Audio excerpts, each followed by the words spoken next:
Sí. Ya. Sí, adelante, licenciado.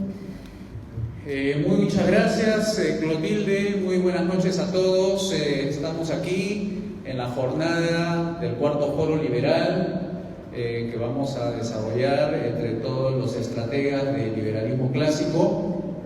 Como hace una media hora atrás, en la finalización de Jorge Chapas en su informe 2018-2019 en su calidad de presidente del Foro Liberal, hizo una explicación y fundamentó la necesidad de asumir desafíos hacia adelante para impulsar el movimiento liberal clásico a nivel continental.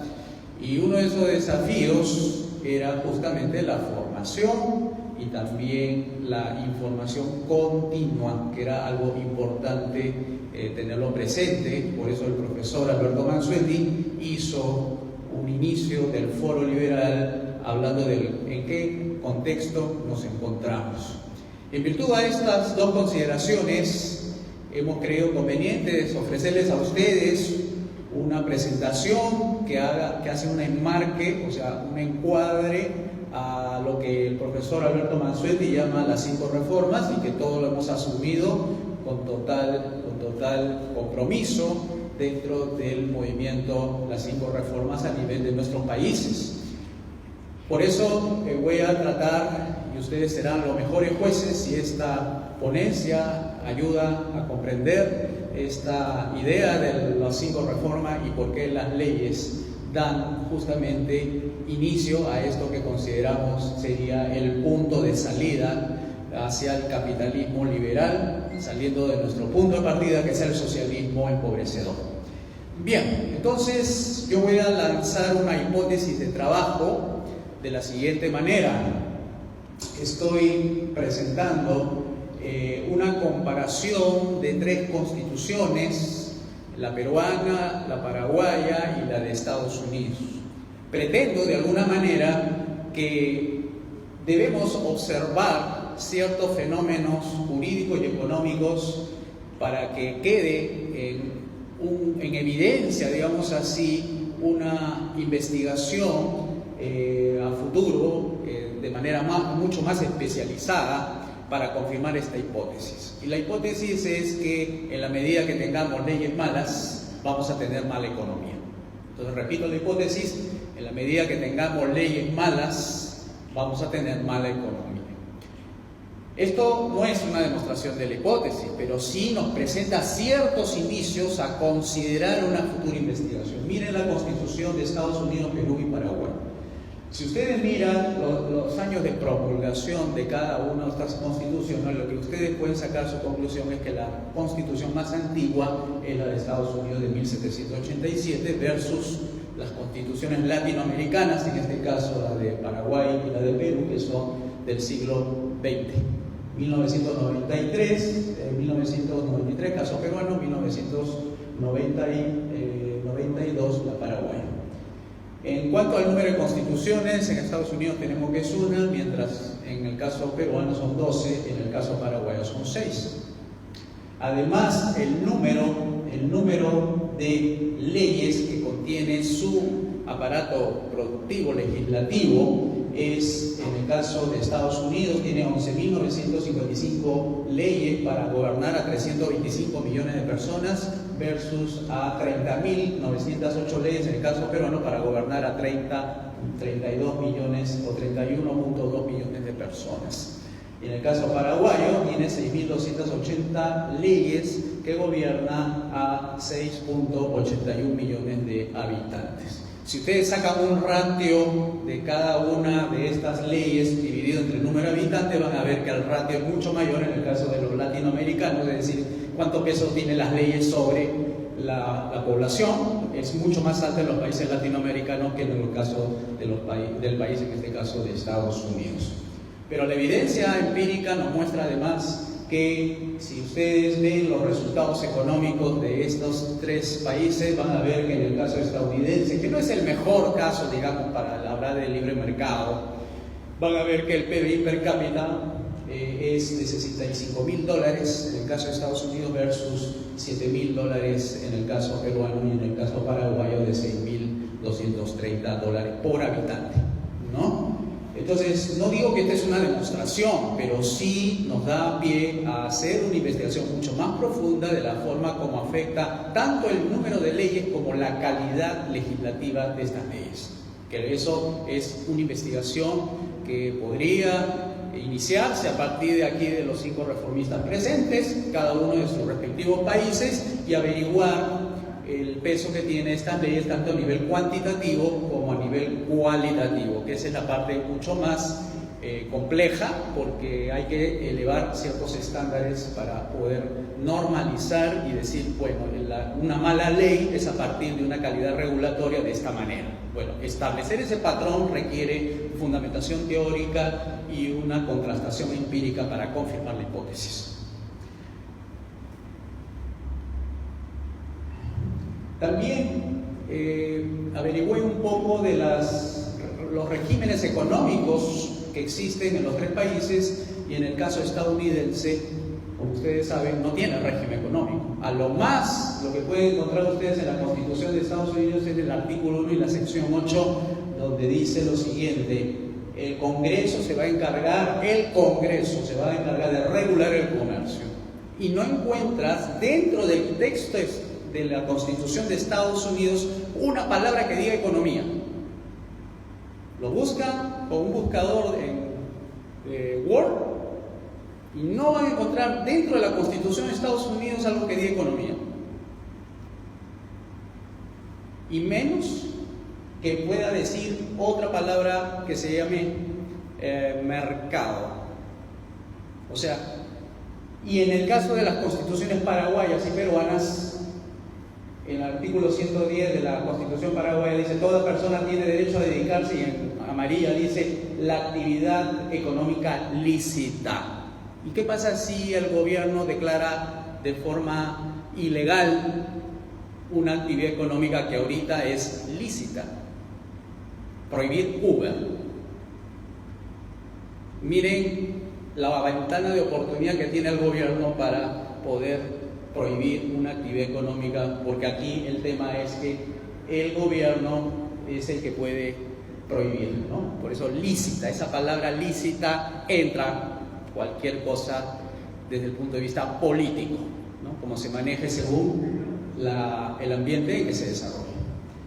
Y más adelante dice: se garantiza la competencia en el mercado. Suena muy bien, pero lo que viene después no es muy bueno. Dice: no serán permitidas la creación de monopolios.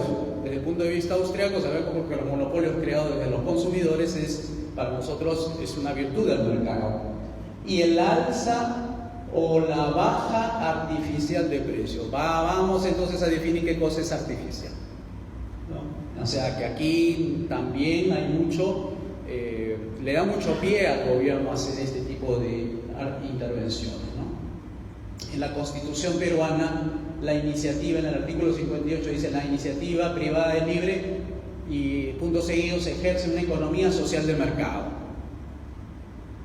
Hay una tradición dentro de este término viene de Armand Müller-Armack, que fue el primer ministro alemán que hizo las reformas económicas después de la posguerra, donde puso la palabra social en vez de haberlo dejado economía de mercado. ¿Por qué puso la palabra social? Como habían confundido los alemanes de que los nazis eran de derecha, se iba a sentir muy mal la población alemana de asumir que fuera economía de mercado, porque eso pertenecía a la derecha. Entonces, para suavizar un poco la carga política que tenía el primer ministro para que no se opongan las reformas, es que por eso lanza el término social, que por ahí compromete también la libertad económica que pueda tener un mercado cuando le pones la palabra social. Deja de ser economía de libre mercado para ser una economía social de mercado que puede trastocarse el sustantivo que es de mercado, ¿no? Bien, esto es para que vean los regímenes económicos. Mientras Estados Unidos no tiene un régimen económico, no hay ningún título que diga régimen económico. En las constituciones latinoamericanas sí dice explícitamente título económico, régimen económico. Vayamos a ver el tema de las libertades económicas. Si ustedes hacen una comparación de las líneas que ustedes ven, la de Perú, la de Estados Unidos y la de Paraguay, ven que en el caso de Perú está por encima la paraguaya es la que está debajo de la línea amarilla, y la línea media rosada o media roja es la de Estados Unidos. O sea, está de alguna manera describiéndonos año a año que las libertades económicas de Estados Unidos son mayores que las libertades económicas de los países latinoamericanos, con ese contexto legal, que yo vuelvo a repetir, no es el mejor ejemplo de libre mercado, pero algo más de libertad económica tienen los Estados Unidos, y algo más de PBI per cápita tienen los Estados Unidos respecto al PBI per cápita que tiene un país latinoamericano como el caso peruano y el caso paraguayo. Hacemos una comparación del uno de los países más libres del mundo, que no es el mejor, repito, no es el mejor ejemplo, pero tenemos a Singapur, que tiene una aproximación de 89.4. Estos indicadores de la libertad económica hechos por la Heritage Foundation o The Cato Institute con su partner que hace en Canadá, The Fraser Institute, hay críticas a este tipo de mediciones, que no es la mejor medición para demostrar el libre mercado, pero lo que tenemos por lo menos nos da una idea, no confirma una hipótesis, pero da una idea de cómo está el estado de la situación, por decir así, que puedes ver medio vaso lleno, medio vaso vacío, el vaso medio vaso lleno, medio vaso vacío, que nos puede algo decirnos respecto de que hay ciertas economías en las cuales hay muchas regulaciones, muchos impuestos, muchas trabas a la inversión privada, y hay unas economías que hay menos impuestos, menos trabas y menos regulaciones. Y se puede medir de alguna manera de esta forma con estas líneas que ustedes ven. Es una trayectoria temporal de año a año, 1985, y su indicador, mientras más se acerque a 100, es más libre, y mientras se acerca más a 0, es un país menos libre. Entonces siguen siendo los países latinoamericanos países menos libres, entre comillas, versus el país de Singapur, ¿no? Que es un estado-ciudad donde se ve que es mucho más en términos de libertad mayor que en el caso. Y ahí van a ver el PBI de Singapur y van a ver la comparación que hacemos con el socialismo de Cuba, ¿no? Y aquí tenemos estos indicadores de comparación entre el capitalismo versus el socialismo. El modelo emblemático en el caso cubano para demostrar el socialismo, y el caso emblemático de Singapur para demostrar el capitalismo. Y miren, en el caso de Singapur con menos población y Cuba con mayor población, tiene un PBI un PBI total de 297 mil millones de dólares de riqueza medida en términos de bienes y servicios, versus los 68 mil millones de dólares de Cuba. Cuba con más población produce menos riqueza que en el caso de Singapur, ese que tiene menos población y produce más riqueza. O sea, para que vean que no es la cantidad de personas la que hace más riqueza, sino es la productividad que tiene cada uno de estos habitantes, ¿no?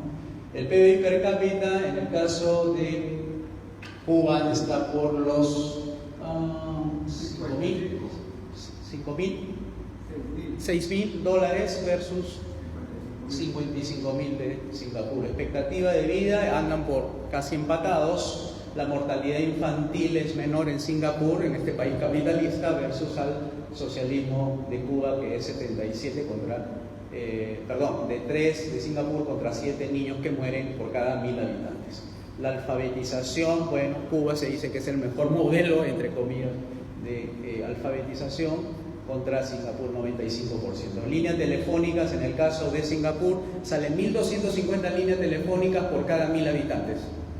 O sea, puede tener una persona 2 líneas telefónicas, y en el caso cubano apenas llega a 52 personas por cada 1.000 habitantes que tiene líneas telefónicas, ¿no?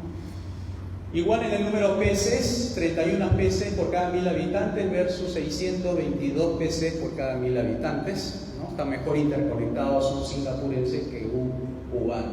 Usuarios de internet son 11 en Cuba contra 504 por cada 1.000 habitantes, ¿no?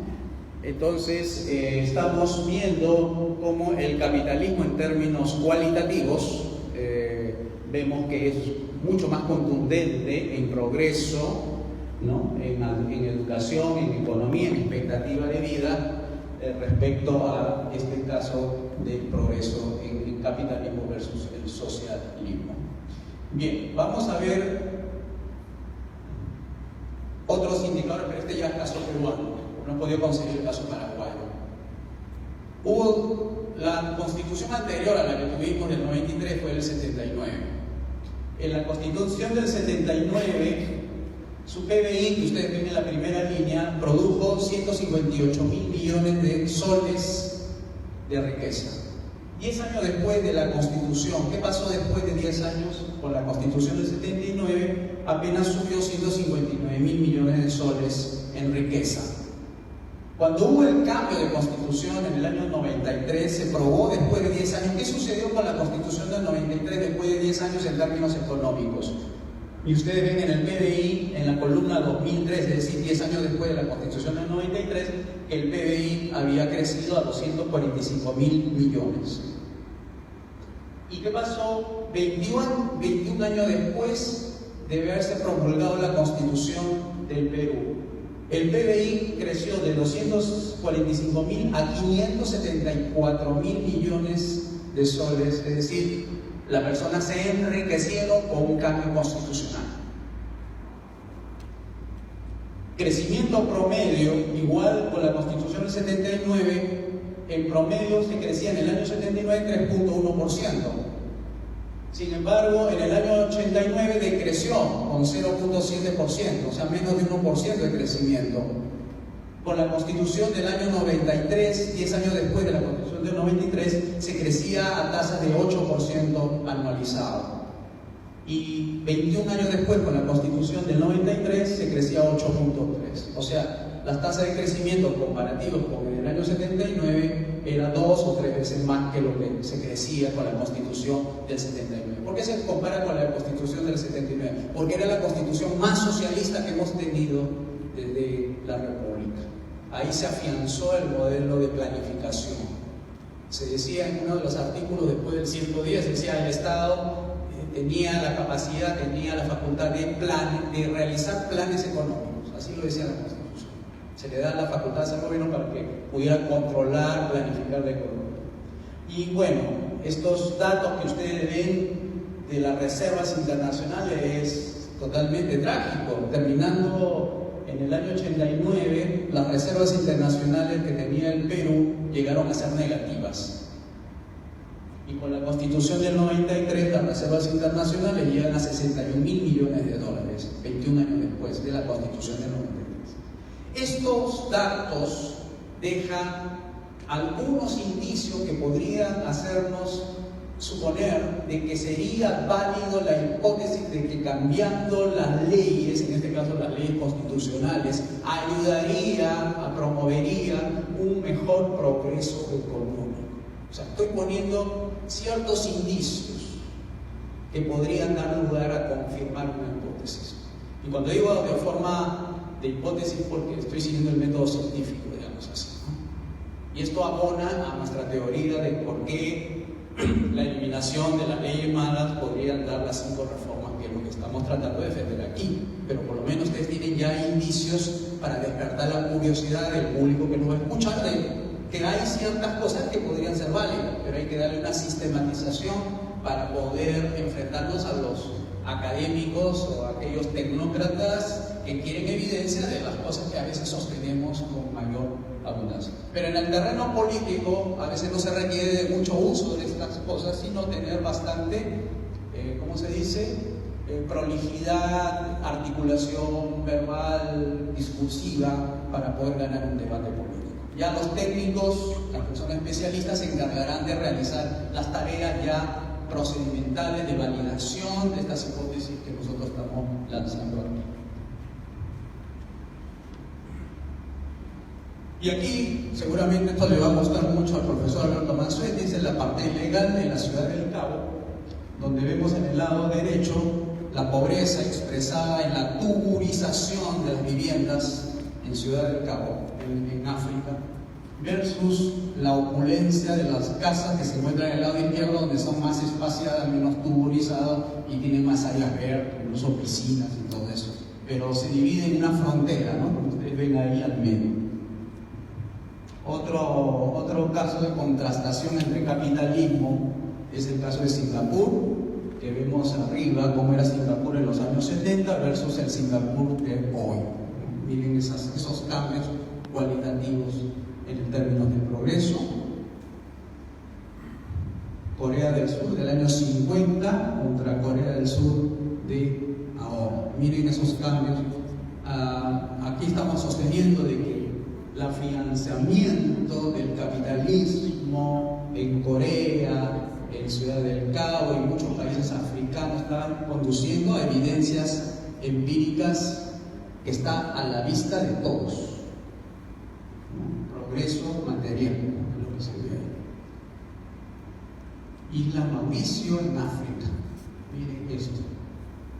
Progreso notable, ¿no? La infraestructura, que es lo que estamos viendo ahorita, ¿no? Botswana, miren esos edificios en un país africano que antes era un pequeño desierto, miren ahora cómo está poblado de edificios modernos. El profesor, en un paper que se llama África, los leones capitalistas africanos, habla de estos casos de Botswana y 10 países africanos, ¿no? De cómo están saliendo de a poco del socialismo. Hoy no digo que todo el país sea así, pero por lo menos hay ciertas áreas que son así capitalistas, ¿no?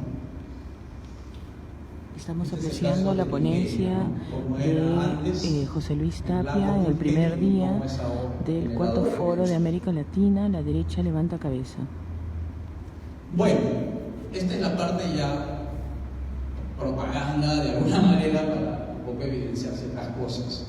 Nosotros estamos defendiendo un proyecto que se llama La Gran Devolución, que está de alguna manera expresado en un programa político llamado Las 5 Reformas, que tiene principios liberales y cuya estrategia es la derogación de las leyes malas y que debe tener un porcentaje por lo menos de congresistas liberales dentro del Parlamento para hacer los cambios constitucionales.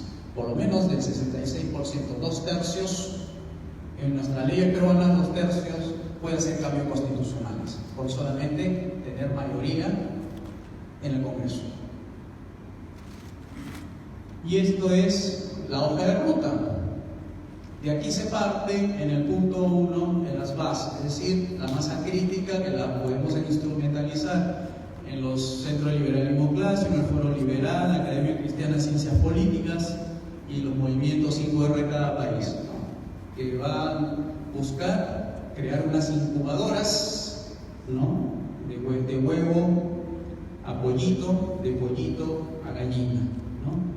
Y así se puede llegar a grupos o movimientos, de movimientos a partidos mediante la difusión de las narrativas capitalistas, ¿no? Este es el segundo paso de la ruta.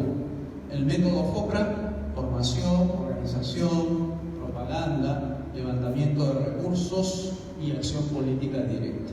¿Qué se debe lograr para decir vamos ganando terreno? Bueno, debemos tener operadores políticos, ¿no?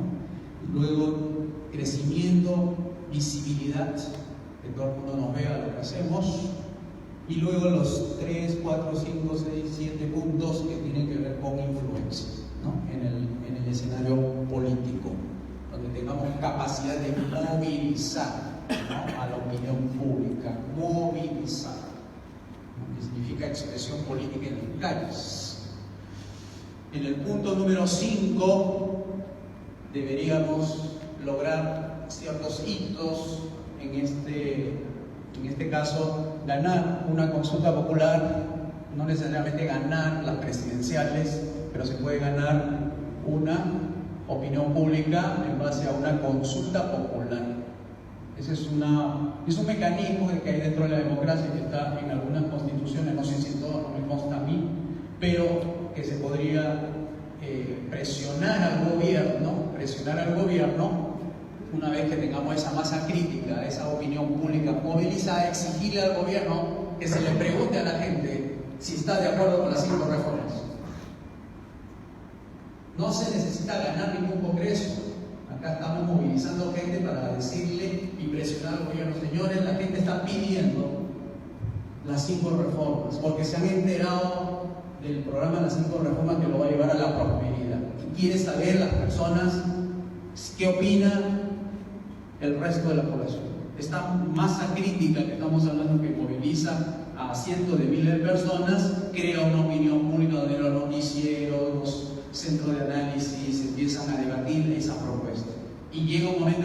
regional al gobierno y buscando el número de firmas para lograr que se instaure dentro de la agenda pública una consulta popular. Y esa consulta popular puede tener 5 preguntas y le puede decir: ¿usted está de acuerdo con la reforma política número 1, que es achicar el Estado para que, reduciendo el tamaño del Estado a sus 3 únicas funciones, justicia, seguridad, obras públicas, todos los recursos que se liberan van a pasar a la mano de los contribuyentes de ese país y así se podrán enriquecer? Haciendo la segunda reforma, y viene la segunda pregunta: ¿usted está de acuerdo con la reforma número 2, que son la apertura de los mercados libres? Y entonces la gente va marcando sí, sí, sí, sí.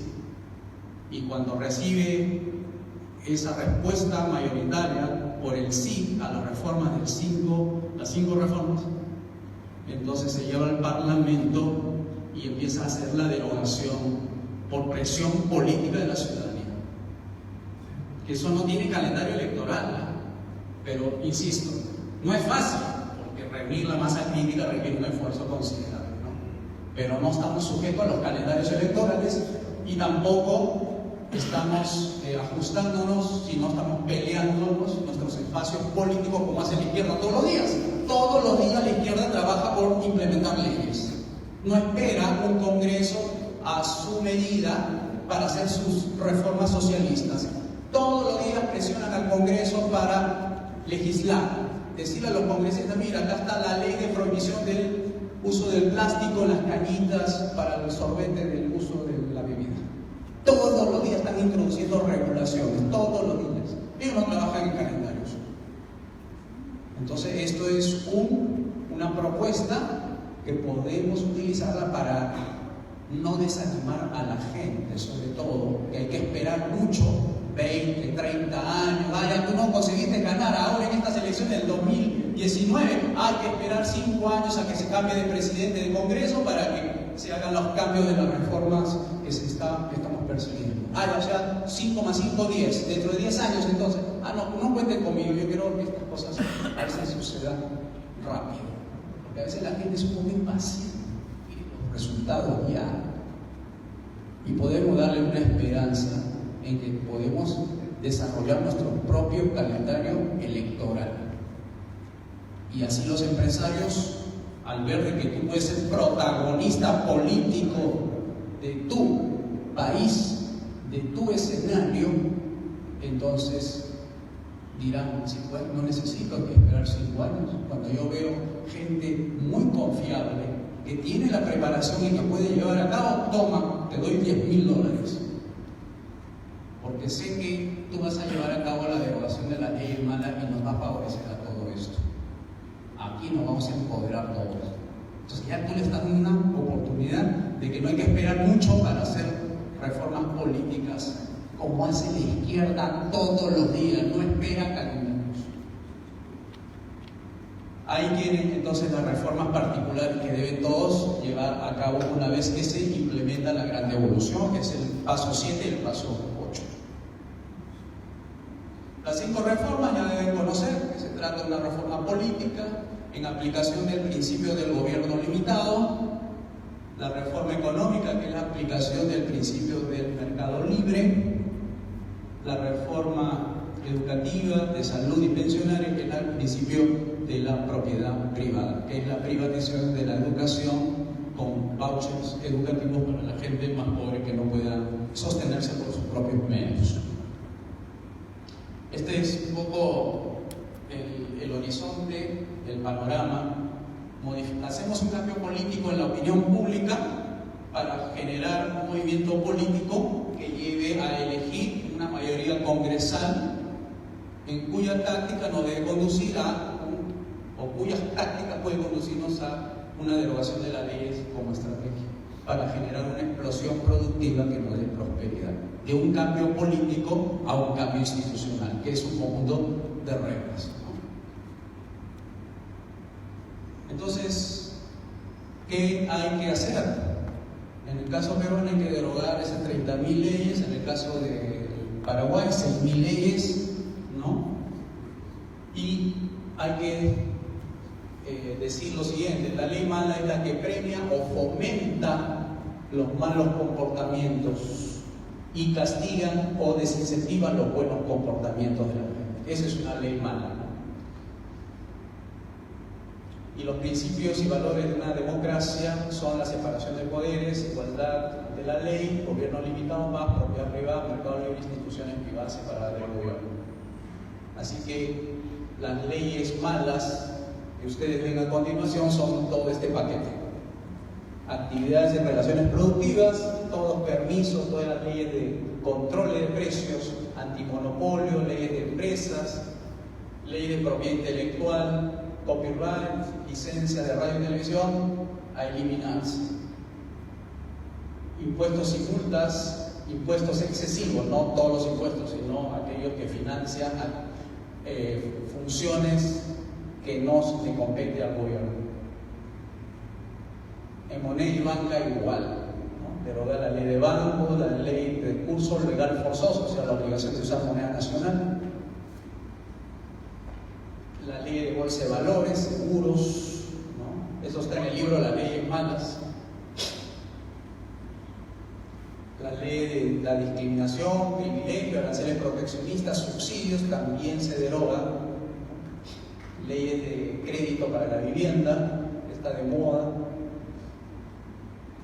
Empleos, leyes salariales, leyes del salario mínimo, leyes sindicales, leyes protectoras de los niños también, leyes de actividades sociales, en educación, salud,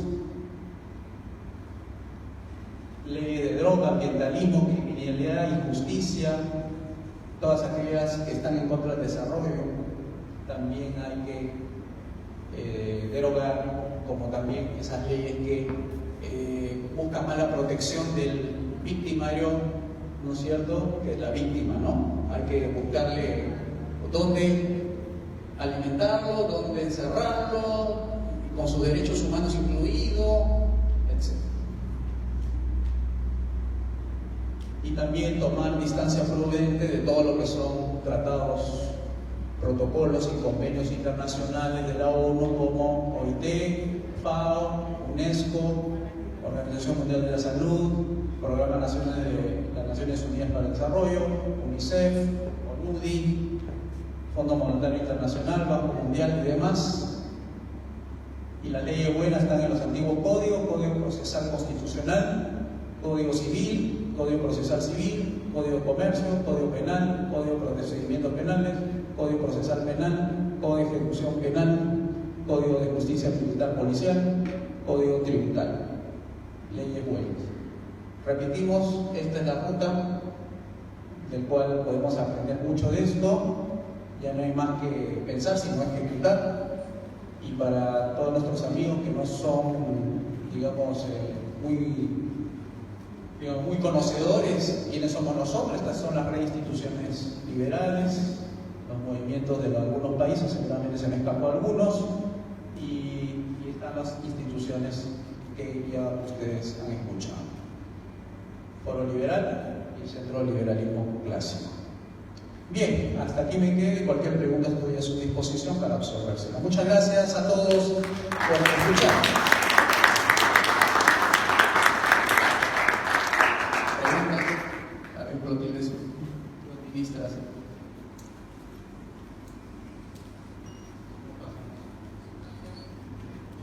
Hemos escuchado Si alguien quiere preguntar algo, la ponencia quiere hacer una consulta, de José Luis Tapia, director del Instituto de Libre Empresa. puede responder a todas las preguntas sobre el tema liberalismo económico, libre empresa. Vamos a preguntarle a él. En el cuarto foro Sí. liberal de América Latina, la derecha levanta cabeza. La pregunta que tengo es particularmente se orienta a dos aspectos. El primero es que actualmente en el Congreso peruano existe una comisión, si más no recuerdo, es de Constitución, si no me equivoco, que está revisando toda la legislación nacional para extraer de ella las normas que ya no son utilizadas o que tienen un impacto negativo en la regulación. Quería saber si conoce esta comisión. ¿Qué opinas de su trabajo? Porque tengo entendido que han elaborado un primer informe donde aproximadamente retiran de la legislación nacional cerca de 3.000 o 5.000 leyes, algo así. La otra pregunta que tengo es que yo provengo de la Amazonía del Perú. La Amazonía del Perú ocupa un 28% del territorio nacional, sin embargo aporta el 1.5% al PBI, o sea, tiene una bajísima representación en la economía del Perú. Entonces, hay zonas en Latinoamérica, e incluso en el Perú como Tacna, si no me equivoco, en Latinoamérica está Panamá, que tiene una zona franca, Brasil tiene una zona franca en Manaus, y así hay zonas económicas especiales.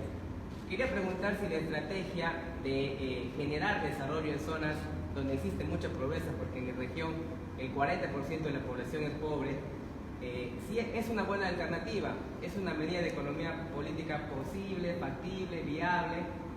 ¿Cuál es su opinión al respecto? Gracias.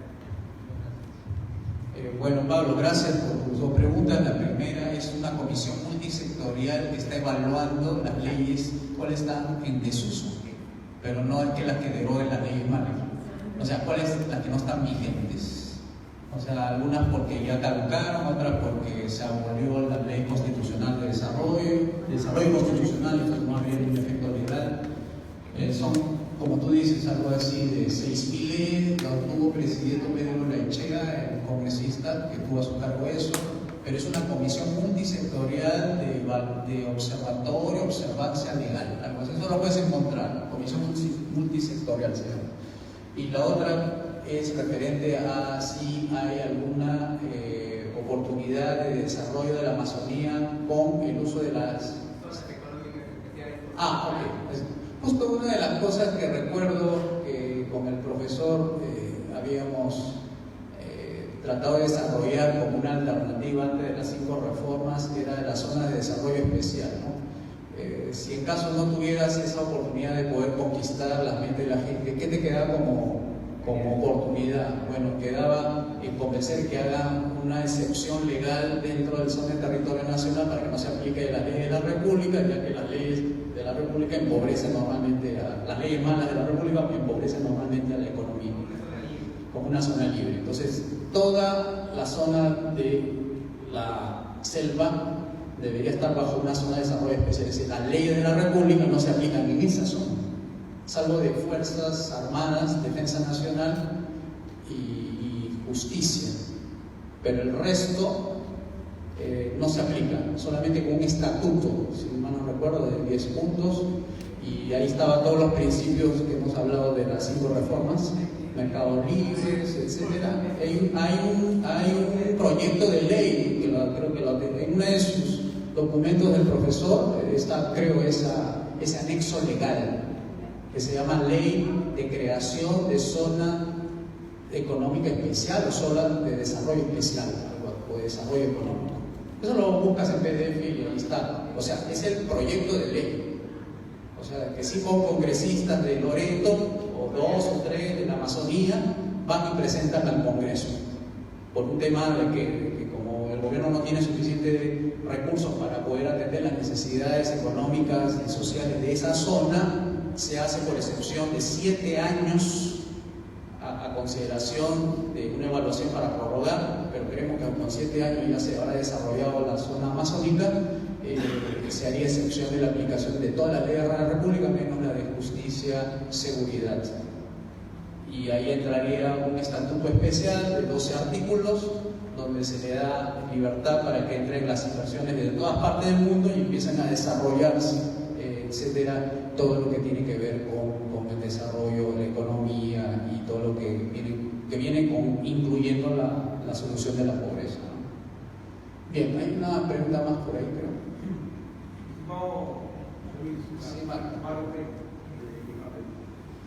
si tú tuvieras la posibilidad de todas estas leyes malas, esta clasificación, tú en tu consideración y tu experiencia, ¿por dónde empezarías a hacer el cambio constitucional, legal? ¿Qué normas tú le darías prioridad en ese caso? Si tú fueras asesor de un congresista o si tú fueras un congresista, ¿por dónde empezarías? ¿Te refieres a qué leyes malas empezaría o qué pasos políticos ataría para lograr las reformas? Yo creo que primero los pasos y después la ley que tú consideras que debería ser la clase de ley más que tú deberías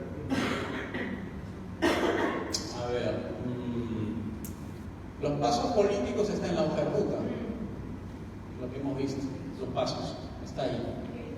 Ahora, tú dices, ¿con cuál ley empezaría? Bueno, a ver. Si yo tengo ganado las 5 reformas, porque es en la hoja de ruta, por un tema nada más de calendarización, no sé si se puede hacer, ahí me van a corregir los abogados, si es una sola ley que deroga todas las leyes malas, se hará pues un anexo de todas las leyes malas y de repente deróguese con efecto inmediato todas estas leyes que figuran en el anexo número 1 y sale, no sé, las 25.000 leyes malas o menos 10.000, 15.000.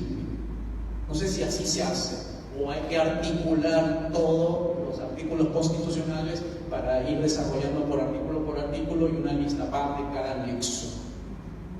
Entonces ahí dirás con efecto inmediato, si se puede, no sé si se puede así, con efecto inmediato. De repente hay cosas que todavía hay que consultar con un tribunal constitucional, que pueden salir con el tema de los derechos adquiridos y no sé cuánto, y bueno, es todo un tema, un procedimiento tal vez que sea de tipo constitucional. No sé, esta parte yo no la conozco, pero sí sé que hay que, entre preferir algo inmediato o algo gradual, prefiero lo inmediato, para no darle la oportunidad a que se reagrupen las fuerzas contrarias a las leyes malas y puedan tumbarse todo lo que el esfuerzo que estoy haciendo, porque justamente las indecisiones, las inseguridades tuyas de decir, no, esto es demasiado, que es mucha libertad para la gente, es lo que el enemigo gana terreno por ahí.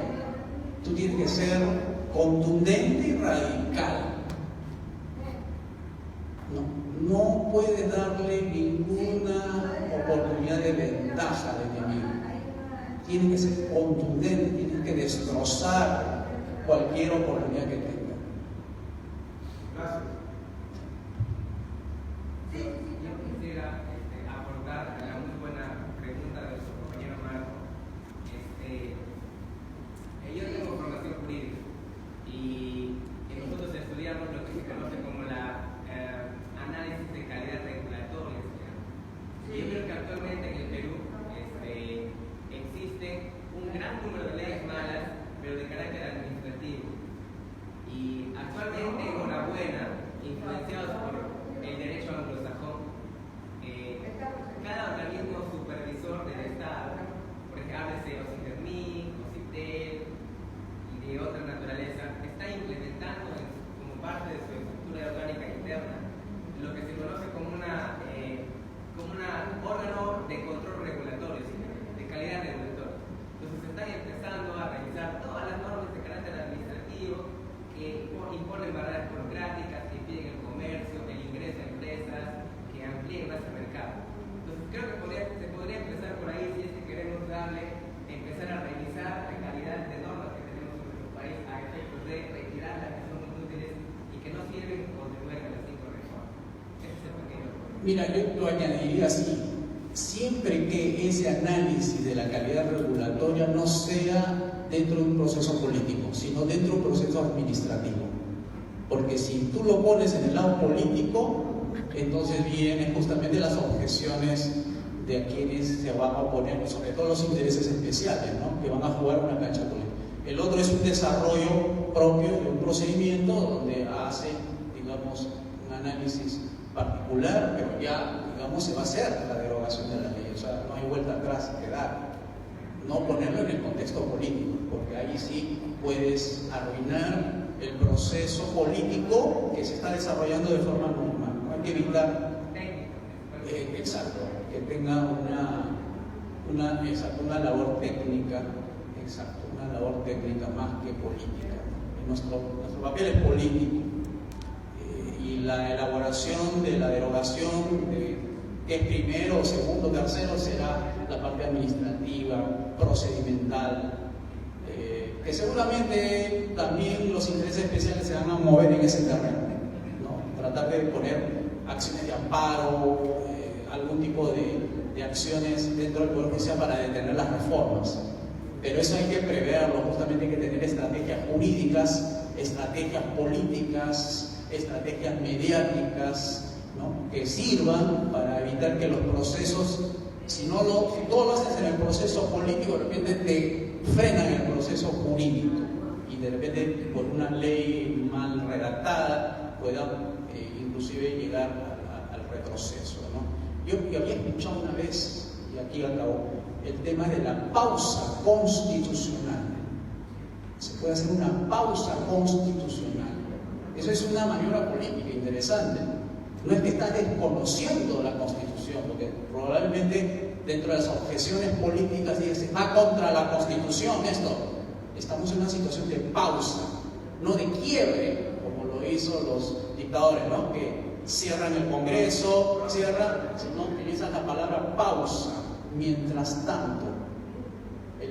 tanto suceda esto, entonces ya toda esa normatividad queda sin efecto. Toda esta pausa evita, neutraliza a estas instancias de derecho constitucional. Podría ser una estrategia para nosotros interesante para evitar justamente que se tomen como caballito de batalla y traten de evitar desde el punto de vista jurídico que se implementen las reformas. La palabra pausa constitucional.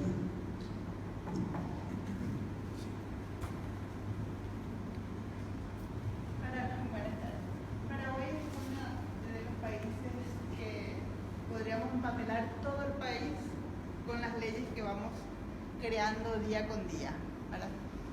¿Cómo como país podemos evitar la influencia o la presión internacional? Porque en las Naciones Unidas se dicen tienen que crear tal cosa y Paraguay viene como soldadito, hace la ley pero ahí se queda. Llegamos hasta los planes nacionales pero no llega a donde tiene que llegar. ¿Cómo hacemos eso? ¿Cómo nosotros podemos? Bueno, yo voy desde la concienciación a la ciudadanía, ¿verdad? Desde las bases, pero ¿cómo podemos frenar a nuestros políticos de turno como para que no siga sucediendo eso? Porque los subsidios, ¿verdad? O sea, realmente es lo peor que puede existir, porque ya, aparte de que son mal distribuidos, ¿verdad? No benefician en nada. Y esos van viniendo por presión internacional. La de los adultos mayores, discapacidad, las campesinas, son presiones internacionales que vamos teniendo, y el paraguayo, por lo menos nuestros políticos ya desde 2 décadas atrás, vienen, hacen las leyes, reciben los beneficios y se queda ahí. Es una realidad nacional y cada vez estamos peor. ¿Y cómo nosotros podemos frenar eso? Esa campaña de afuera hacia adentro, sí, para evitar que se implemente, porque hay ciertos tratados que obligan a los países a hacer esta implementación, que si no se afecta el tratado y por tanto... Temas de medio. Bueno, hay la función, hay una parte de los tratados que se habla de la denuncia, ¿no?, del tratado, y te ponen una serie de costos ahí que debes asumir en caso que hagas una denuncia. Yo no puedo adelantar mi opinión ahorita, porque no conozco mucho, pero sí conozco internacionalistas o lo que se llaman analistas de derecho internacional. Yo acudiría a los que son de nuestra vertiente, porque vamos a darnos una fórmula jurídica en el cual, no, fórmula jurídica no tanto, una fórmula política que tenga contenido jurídico para neutralizar estas instituciones. Por ejemplo, Jorge ha trabajado en la FAO. Él conoce cómo funcionan esas organizaciones por dentro y sabe que son también muy politizadas. Y esa politización es una ventaja para nosotros, porque así como ellos lo han politizado a su favor para poder implementar esas medidas proteccionistas que hacen daño al país, igual de esa misma forma emplearían una táctica política para desenmascarar, digamos así, todos esos engaños que hay respecto a estas supuestas ayudas que dan a los países. O sea, hay que utilizar la misma estrategia, ¿no? Y la parte jurídica se la dejamos a los analistas para ver de qué manera se puede neutralizar ese frente jurídico. Así como hacemos frentes internos desde el punto de vista mediático, político, jurídico, etcétera, o de movilización, eso mismo es en el terreno internacional. Tú tienes que tener tus embajadores políticos, no vas a enviar a embajadores técnicos. Que tiene que dar la lucha, así como da el embajador de Cuba a las Naciones Unidas diciendo que hay que apoyar a Venezuela, o va el embajador de Venezuela a decir que lo van a invadir Estados Unidos en complot con Brasil. Igual nosotros tenemos que también buscar aliados internacionales que hagan la defensa también de nuestras ideas, ¿no? Hay que hacer negociación política, que creo yo eso también está abierto a nosotros. No es que seamos aislacionistas, no es nuestra idea de aislarnos. Nosotros nos aislamos de las leyes malas, no nos aislamos del mundo internacional. Lo que queremos es lo mejor para el mundo internacional. Entonces tenemos que tener un discurso también internacional de las leyes malas, ¿no? Como lo ha hecho Hernando de Soto cuando habla de los derechos de propiedad. Su tema no es Perú nada más. Ha hecho una doctrina de los derechos de propiedad para los pobres a nivel internacional y ha buscado aliados dentro de las Naciones Unidas. La señora Madeleine Albright, que era si no me equivoco, la secretaria de Estado en George Bush, pero fue su aliada dentro de las Naciones Unidas para introducir dentro de la agenda de la ONU el tema de derechos de propiedad. O sea, él buscó aliados dentro que buscaran justamente eso, ¿no? De los derechos de propiedad para los pobres. Entonces, tenemos ejemplos y podemos ir a acudir a las mentes sabias para que nos dé salida. Yo pienso que hay salida. Muchas gracias. Yo solo quería aclarar que antes de derogar las leyes malas está en el proyecto de la gran evolución el primer paso, que es precisamente hacer un análisis de estos tratados, ¿ya? Y derogar parte de los que no le convienen a nuestros países. Con eso evitamos que sigan entrando más leyes malas. Yo creo que a eso te referías, cómo hacerlo. O sea, dentro del proyecto, ese es el primer paso. Llegar al Congreso y detener que sigan ingresando esas leyes a través de los organismos internacionales. Ya está dentro del plan cómo hacerlo. Ahora, ya técnicamente se empiezan a mover las piezas necesarias para que los embajadores cumplan sus funciones que no las están cumpliendo actualmente. Actualmente funcionan y son pagados para que esas leyes pasen al Congreso. Eso es lo que hacen los embajadores de nuestros países ahora. Ser pagados y quedar bien con las instituciones internacionales. Muy bien, Carlos. Gracias, José Luis, y felicitaciones. Muchas gracias. Tengo algunos comentarios. Bueno, uno es una consulta, porque en el cuadro que mostraba sobre Cuba con 11 millones de personas y Singapur con menos, 4. Gracias. La pregunta es que tendería uno a equivocarse en una de las láminas, porque Cuba aparece con 11 millones de personas y Singapur con 4 o 7, no sé. Y alguien podría decir que precisamente se debe a la sobrepoblación, ¿no? Entonces, que quisiera 11 millones y 4 millones. Quisiera tu comentario respecto del por qué la sobrepoblación en todo caso influye o no influye, determina cómo influye, digamos, en esos números. En dos momentos mencionabas que Estados Unidos no es un buen ejemplo, ¿no? Pero yo quisiera acotar que no es un buen ejemplo quizás en los últimos años, en las últimas décadas, pero sí es un buen ejemplo antes, ¿no? Porque lo que vemos ahí como resultado es el resultado del capitalismo que han aplicado en las décadas e incluso en los siglos pasados.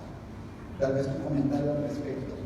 Y sobre el tema de que no necesariamente necesitamos partidos políticos haciendo función en el gobierno para derogar las leyes malas, en mi experiencia personal creo que no es factible, porque en Guatemala se lanzó una iniciativa que se denominó ProReforma, una iniciativa en la que se proponían ciertos cambios constitucionales. La Constitución de Guatemala permite que la ciudadanía tenga iniciativa de ley con el recaudo de 5,000 firmas. Esa propuesta de reforma constitucional tenía el respaldo de 73,000 firmas y aún así no representó suficiente presión y capital político para hacer esas reformas constitucionales, que algunas de ellas pues no eran, digamos, las mejores, pero una buena parte sí apostaba por un sistema jurídico pues bastante más tendiente al liberalismo clásico, ¿no? Ya lo hemos platicado con el profesor, tampoco era una propuesta completa que la gente entendiera muy bien. Lo cierto es de que desde mi experiencia personal en Guatemala, las fuerzas políticas realmente se blindan, ¿no? Y terminan enconchándose y terminan pues rechazando este tipo de movimientos ciudadanos, ¿no? Que postulan la idea de que se pueden hacer cambios afuera del gobierno. Entonces yo pues zanjaría ahí una incertidumbre y seguramente sería un tema para deliberar, digamos, en el foro, si es o no eso factible. Por supuesto dejando la posibilidad de que lo sea, pero habría que, pues evidentemente, ver un caso particular, ¿no? para que exista. Y un último tema en torno a la análisis de calidad regulatoria. Hay un principio que se llama principio. Hemos apreciado la ponencia de José Luis Tapia en el posible norma jurídica interesante, ¿no? Que permite que las leyes se autodevuelvan. Estamos ya finalizando el tema, digamos, la legislación, la parte de las preguntas. Muchísimas gracias. Después de cierto tiempo de aplicación.